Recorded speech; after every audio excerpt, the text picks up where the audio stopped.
প্রথমেই যারা এই ঘটনাতে বিভিন্নভাবে নিহত হয়েছেন তাদের আত্মার মাগফিরাত কামনা করতেছি। আমরা সবসময় এইসব বিষয় নিয়ে প্রতিবাদ করেছি। আজকে জানেন যে 6 জন সমন্বয় যারা ডিবি অফিসে ছিলেন, এটা নিয়ে অনেক বিতর্ক ছিল যে তাদেরকে কি বাধ্য করা হয়েছে কিনা, তাদেরকে কেন ডিবি অফিসে নিয়ে আটকে রাখা হয়েছে, এই বিষয়ে দু এক জায়গায় আমি কথা বলছি। ও আনঅফিসিয়ালি তারা আমাকে যেটা জানিয়েছেন যে আমি বললাম যে আপনারা চাইলে তো এদেরকে অ্যারেস্ট করতে পারেন, আপনারা তাদেরকে আটকে রাখছেন যে এই অভিযোগ, এই বিষয়ে আপনাদের মন্তব্য কী। তারা আমারে যেটা জানিয়েছেন, তারা বলছেন যে কোটা আন্দোলন তো কোটা সংস্কারের যে আন্দোলন, এটার জন্য যা যা চেয়েছিলেন সবই দেয়া হয়েছে। মানে যারা এই কোটা আন্দোলনে, কোটা সংস্কারের আন্দোলনে তারা যা চেয়েছিলেন তার চেয়ে দেখা যাচ্ছে যে 95%, 93% দেওয়া হয়েছে। মানে ওনারা যা চেয়েছিলেন কোটার বিষয়ে কিন্তু আর কোনো বক্তব্য এখন আর নাই। কোটা বিরোধী আন্দোলনের কোনো কথা এখন আর মাঠে নাই। তারপরও মাঠে মানুষ কেন? তাইলে কোটার পরে যে আন্দোলন চলতে পারে, এটা হচ্ছে কি, আমিও বলছি যে এই আন্দোলনে আমাকেও আপনারা সাথে নেন।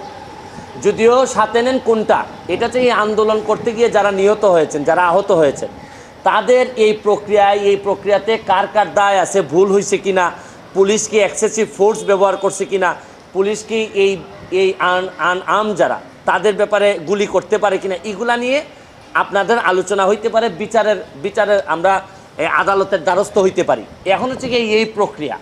এবং আপনারা জানেন যে কমিশন অলরেডি এই রংপুরে যাবে, এটার প্রক্রিয়া শুরু হয়েছে। মাননীয় প্রধানমন্ত্রী বলছেন যে এই তদন্ত প্রয়োজনে জাতিসংঘ এসে এটা করুক। আমি এটাকে সাধুবাদ জানাই।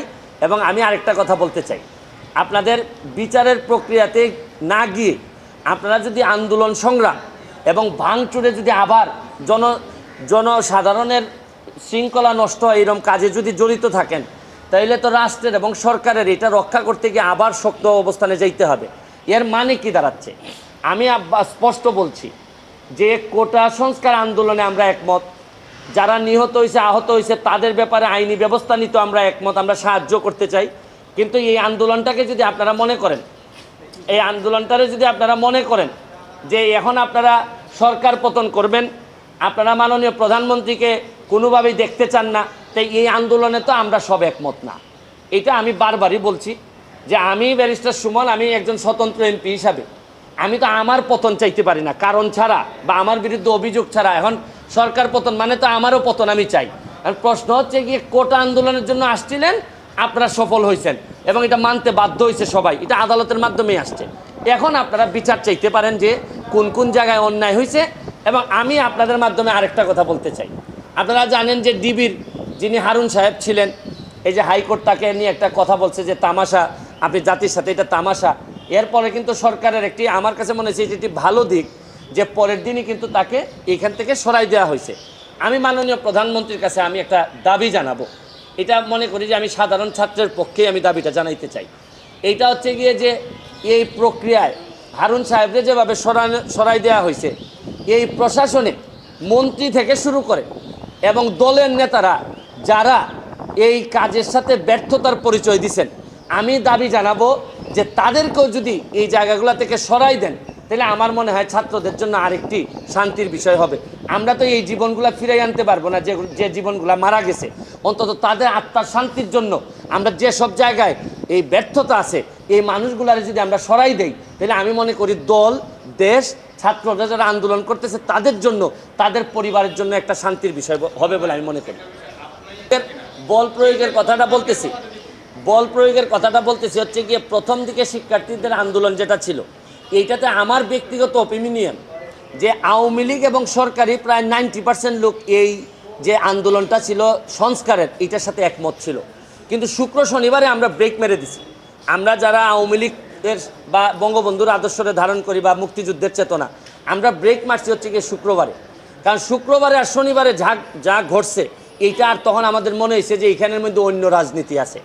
এখন আপনারা যেটা বলতেছেন যে এক্সেসিভ ফোর্স, এর একটা অহিংস আন্দোলন করতেছে, এখনও একটা ভয় রয়েই গেছে যে এদেরকে ব্যবহার করে আবার কোনো এইরকম যদি আন্দোলন বা এইরকম জ্বালাও পোড়াও যদি শুরু হয়, আপনি কি মনে করেন এই গোয়েন্দা সংস্থা অলরেডি একবার ফেল হয়েছে, আমার কাছে মনে হয় যে গোয়েন্দা সংস্থার ব্যর্থতার কারণেই তো শুক্র শনিবারে এই ধরনের ঘটনা ঘটলো। এতগুলা মানুষ বা জামাত শিবির বা এই ধরনের লোকজন এসে এখানে অ্যাটাক করলো, গোয়েন্দা সংস্থার লোকজন জানে না, এটা তো তাদের একটা ব্যর্থতা। এখানেও তো হাত দিতে হবে যে কেন আপনারা জানলেন না, এটার দায়িত্ব তো সরকারের। এখন আমি মনে করি যে হয়তো এক্সট্রা কশন থেকে যে কেউ যেমন ধরেন এই 6 জন সমন্বয়ককে যে ধরা হয়েছে, আমাকে আনঅফিসিয়ালি জানানো হয়েছে যে তারা চায় আন্দোলন কোটার জন্য, বৈষম্যমূলক আন্দোলন। এইটা শেষ করার পরও দেখা যাচ্ছে যে এদেরকে বাইরের একটা ইনফ্লুয়েন্স, যারা আসলে কোটার সাথে সম্পর্কিত না, এরা রাষ্ট্রের বিরুদ্ধে, তারা তাদেরকে ইনফ্লুয়েন্স করার চেষ্টা করতেছে। এবং এরা যেহেতু সাধারণ ছাত্রদের প্রতিনিধি, তাদেরকে একটা এই মানে আমরা যে বলি যে একটা সেফ এনভায়রনমেন্টে রাখার জন্যই এই ডিবি অফিসে রাখা হয়েছিল। এরা এদের যুক্তি দেখাচ্ছে, এটা আপনারা বিশ্বাস করতেও পারেন, নাও করতে পারেন, এই জন্যই তো আজকে ছেড়ে দেওয়া হয়েছে।